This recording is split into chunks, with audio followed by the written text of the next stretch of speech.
আজকে আমি আপনাদের সাথে শেয়ার করছি টিকিয়া কাবাবের একটা রেসিপি, মাংস দিয়ে না, এঁচোড় বা কাঁচা কাঁঠাল দিয়ে। এখন কাঁচা কাঁঠালের সময় তৈরি করে ফেলুন, দারুণ মজা, মাংসের স্বাদকেও কিন্তু হার মানাবে আমার এই এঁচোড় বা কাঁচা কাঁঠালের টিকিয়া কাবাবের রেসিপি। তবে কাবাব তৈরির প্রসেসটা আরও সহজ করার জন্য আমি আজকে কাঁচা কাঁঠালটা ব্যবহার করছি টিনের মধ্যে যেটা বিক্রি হয় সেটা দিয়ে। এটা কিন্তু সেদ্ধ অবস্থাতেই থাকে, একদম কাটা বাছা অবস্থাতেই থাকে। এখানে প্রায় 500 গ্রামের মতো কাঁচা কাঁঠাল নিয়েছি, পানিটা শুধু ফেলে দিয়েছি। তবে কাঁচা কাঁঠাল যদি আপনার একদম কিনে এনে তাহলে কেটে বেছে তারপরে একটু সেদ্ধ করে নেবেন লবণ আর হলুদ দিয়ে। টিকিয়া কাবাব কিন্তু পেঁয়াজের পরিমাণটা একটু বেশি লাগবে। একটা বড় সাইজের পেঁয়াজ আমি কেটে নিয়েছি, আর লাল করে ভাজার কিন্তু কোনো দরকার নেই, সামান্য একটু আমি তেল দিয়েছি, আপনারা বোধহয় খেয়াল করেছেন। আর পেঁয়াজের পরপরই দিয়ে দিলাম সেদ্ধ করা কাঁঠালের টুকরাগুলি। আর এখন এই সেদ্ধ কাঁচা কাঁঠাল পেঁয়াজের মধ্যে নাড়তে নাড়তেই আমি কিন্তু কয়েকটা মশলা দিচ্ছি। কাঁচামরিচ দিয়েছি, শুকনা মরিচও দিতে পারেন। দিলাম 1 চা চামচের মতো এটা জিরা গুঁড়া, 1 চা চামচের কিছু কম দিয়েছি হলুদ গুঁড়া, আর দিয়ে দিলাম গ্রেট করা কিছুটা গাজর, হাফ কাপের মতো গ্রেট করা গাজর আছে এখানটায়। এতে কাবাবের যে স্বাদটা সেটা আর এর নিউট্রিশন বা পুষ্টিগুণটা কিন্তু অনেক বেড়ে গেল।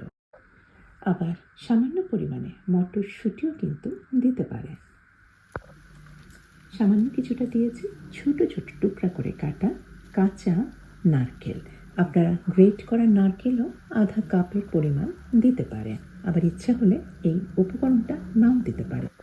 তবে এই সমস্ত ছোট ছোট উপকরণগুলি যদি অ্যাড করেন কাবাবের স্বাদটাই অনেক বেড়ে যাবে। রসুন গুঁড়া আমি পরিমাণ মতো দিয়েছি, ধরেন 1 চা চামচের মতো, আর অনবরত নাড়ছি আর একটু ভাজা ভাজা করে নিচ্ছি। হালকা একটু টক টক স্বাদের জন্য দিয়েছি লেবুর রস।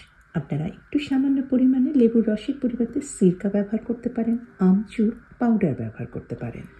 জাস্ট 10 মিনিটের মধ্যেই প্রিপারেশনটা হয়ে গিয়েছে, একটু ভাজা ভাজা হয়ে গিয়েছে। আর খেয়াল রাখবেন সবসময় এর মধ্যে কিন্তু অতিরিক্ত কোনো পানি ভাব যেন না থাকে, সম্পূর্ণ যেন শুকনা হয়ে যায়। আর কাবাবে বাইন্ডিংয়ের জন্য বা ধরে রাখার জন্য আমি ব্যবহার করছি বেসন। আপনারা চালের গুঁড়াও কিন্তু ব্যবহার করতে পারেন। এখানে আমি দিয়েছি প্রায় 2 থেকে 3 টেবিল চামচের মতো, আর বেসন দিলে আপনি কিন্তু একটু টেলে নেবেন, তাহলে কিন্তু বেসনের একটা কাঁচা কাঁচা একটা স্বাদ থাকে, গন্ধ থাকে, সেটা আর থাকবে না। এঁচোড়টা আপনারা শিলপাটায় বেটে নিতে পারেন, আমি হ্যান্ড গ্রাইন্ডার দিয়ে মিহি করে গ্রাইন্ড করে নিয়েছি। আর এর মধ্যে এখন আরও কিছু মেশাবো। প্রথমে দিয়েছি পুদিনা পাতা, ধনে পাতাও দিতে পারেন আপনারা আপনাদের পছন্দ মতো। আমি 5-6টার মতো কাজু বাদাম জাস্ট একটু ভেঙে দিয়েছি, আর দিয়ে দিলাম 7-8টার মতো এরকমই কিছু কিশমিশ, আর কালো গোলমরিচের গুঁড়াও কিছু দিয়ে দিয়েছি, আর দিয়েছি শুকনা চিলি ফ্লেক্স, আর দিয়ে দিয়েছি এখানটায় 1 চা চামচের মতো বিরিয়ানির মশলা।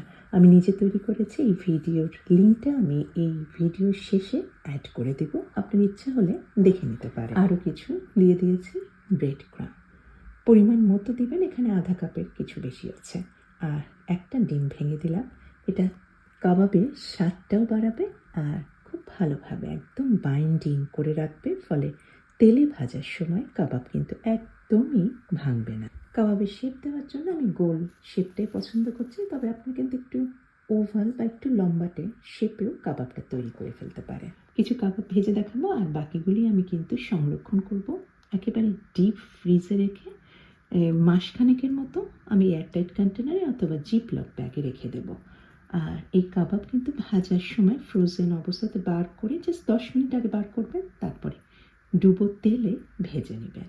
এই কাবাবের উপরের কিছুটা হালকা ক্রিস্পি আর ভেতরেরটা নরম, আর একদিক একটু ভালোভাবে লাল হয়ে গেলে তারপরে তেলের মধ্যে ওটা উল্টিয়ে দেবেন। তেলে দেওয়ার সাথে সাথে কিন্তু কাবাব উল্টাবেন না, তাহলে কিন্তু কাবাব আবার ভেঙে যেতে পারে। অসম্ভব মজার এই কাবাব, আমি নিজেই খেয়ে মুগ্ধ। হয় টিনের মধ্যে যে সেদ্ধ করা এঁচোড় বা কাঁচা কাঁঠাল আছে সেটা দিয়ে, অথবা এই সময় কাঁঠালের সিজনে একদম বাজার থেকে কাঁচা কাঁঠাল কিনে এনে পরিষ্কার পরিচ্ছন্ন করে প্রচুর পরিমাণে তৈরি করে ডিপ ফ্রিজে সংরক্ষণ করে রাখেন মাস, 2 মাস, 3 মাস, সারা বছরের জন্য। আজকে এই পর্যন্তই। সবাই ভালো থাকবেন। আল্লাহ হাফেজ।